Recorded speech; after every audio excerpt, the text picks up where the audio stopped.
Alright, so I have the IKS sort of Korath ship that I am using for this patrol, which is just fighting off a couple of Kazon. It's my favorite patrol that I go to just to have some fun and fight. So, I just want to see how test this ship out.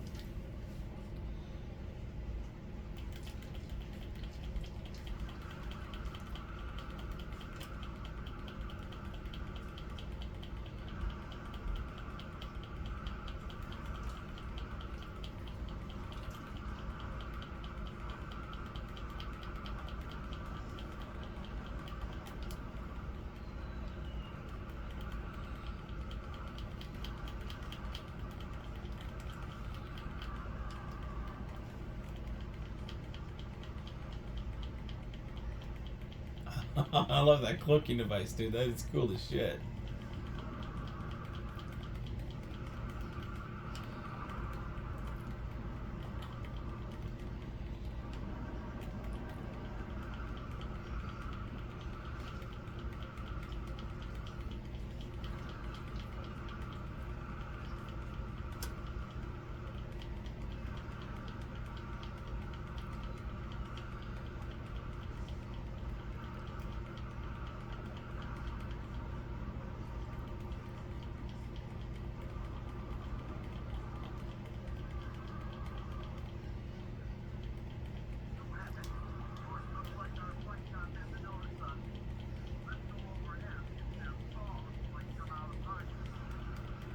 I thought I cloaked.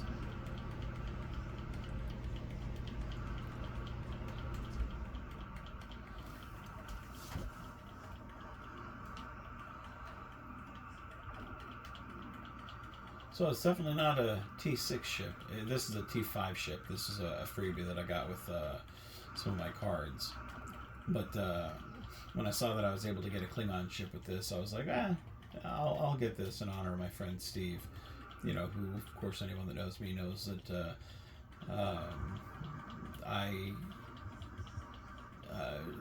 I've honored my friend Steve in my Constar motion picture film, and a lot with my character on the game. I've put the Klingon sash on him, got the Klingon targ, so I've adapted a lot of the Klingon culture because of what the character of Korath meant to Menard and what Steve meant to me as a personal friend. So I decided, since there was a Klingon ship available, I might as well make his ship the sort of Korath, a ship of mine in the fleet. And it's a nice ship. I think it's kind of cool. Not the strongest ship by any means, but cool nonetheless. I love that they're ignoring me, dude. That's cool. I love having a cloaked ship. That is cool as shit.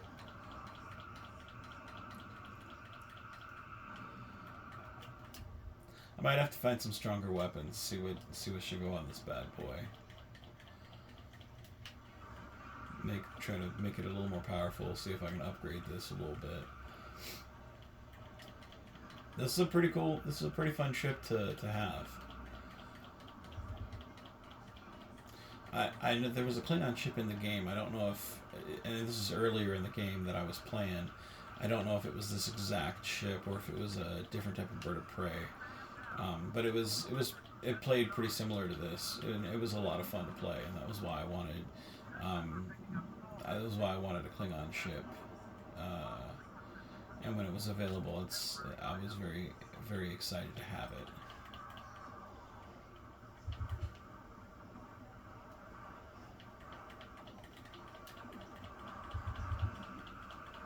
It definitely plays different than a Federation ship. It plays a lot like the Defiant does. Ironically enough, small ship with a lot of quick maneuverability. But I like it. I like it a lot. It reminds me a lot of the Star Trek 4, how it zipped and moved around. But I don't have any complaints. I mean, again, this is going against Kazon, but I haven't died once. I don't know if I would have that same luck going against the Borg. they're a little bit tougher. I mean, these are just fucking Kazon. Um, but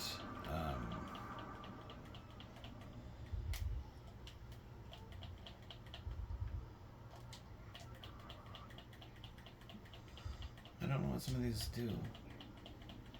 I need to start seeing what some of these weapons do.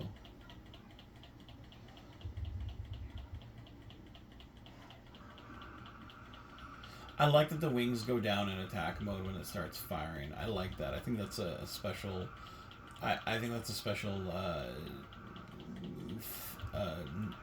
nod to the ship, and I really like that. It's little things like that this game does right, that makes it that makes this world feel just Star Trek-y. I really appreciate those things. It's those attentions to detail that that I can appreciate.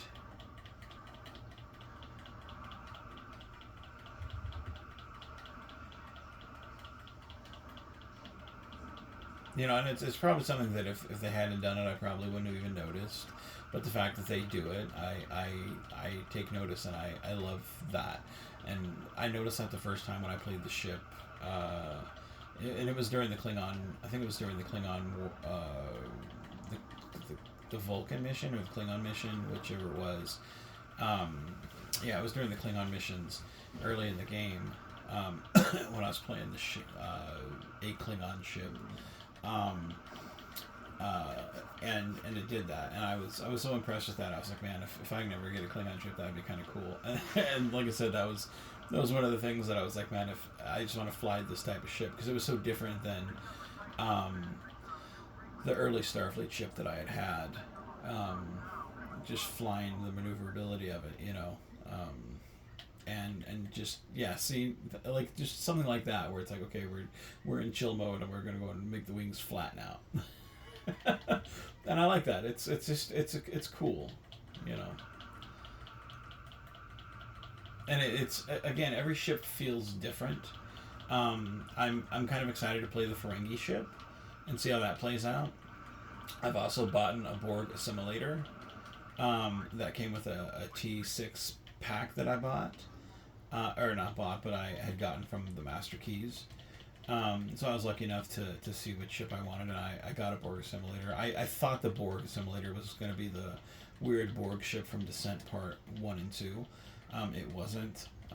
So I was kind of disappointed by that, because I probably would have picked a different ship, but I was like, fuck it, it's Borg. It's fine. So I'm eager to see how that ship flies. And fights, because I heard it was a massive ship, and I think it's even bigger than the Enterprise J. I could be wrong, because I've got the Enterprise J, and you guys have seen how, I think you guys have seen how that, I may not have uploaded the video, I don't know, but I posted screen caps of it on my Facebook. But that's a slow ship, but it's a pretty powerful ship once you get used to flying and seeing how you fly the ship. And how it works with its weapons. And that was one thing. I'd gotten so used to the Defiant class ship that I have, that I've named the USS Destiny.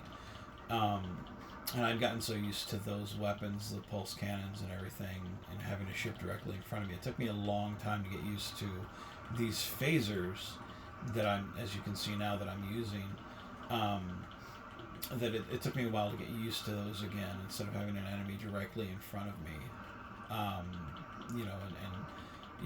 For the longest time I had, okay, so I'll beat the mission out and won it, good deal. But it took me a long time to get used to those type of weapons again, and I had those on the Constar A that I was using, which was a Tier 2 ship. So it took me a while to get used to those weapons again, so I'm eager to see what the Borg Annihilator is going to be, because I think it's going to be just a massive onslaught of a ship, but we'll see. But okay, well, I hope you guys enjoyed the video, and my IKS Sword of Korath. It was a pretty fun ship overall. Not the most powerful, but that's okay. I don't, not every ship needs to be the most powerful. And my thing on the game is, if it's a fun ship to fly and you're having fun with it, that's all that really fucking matters. Not every ship or every weapon needs to be the most powerful. As long as you're having fun, it's all that matters. So, and with this ship, I think this is going to be more of a fun ship to play. It came with its own Klingon bridge, which I thought was cool, and I made my own uh, ghettoized Klingon uniform. I don't know if I can buy Klingon uniforms for my character on this since I'm Federation. I need to look into that. Again, I've only been playing this game for about a month and a half, so there's a lot to this game I don't know, and I'm looking forward to finding out more. Sean Reimer has done a lot to help me in that. But so I made my own ghettoized version of a Klingon uniform, TOS version, because that's what me and Steve Atwell were more associated with than the TNG version, so I kind of stuck with that. Yeah, I enjoyed the ship a lot. I think for what I am going to use it for my storyline wise, I think it'll work just fine for when we get back to the Klingons and their civil war, which I know is one of the story arcs in the game. I think I'm going to use it for that. So, yeah, it was a fun ship. It was a. I'm glad to added my fleet. So, that being said, keep on geeking on, guys.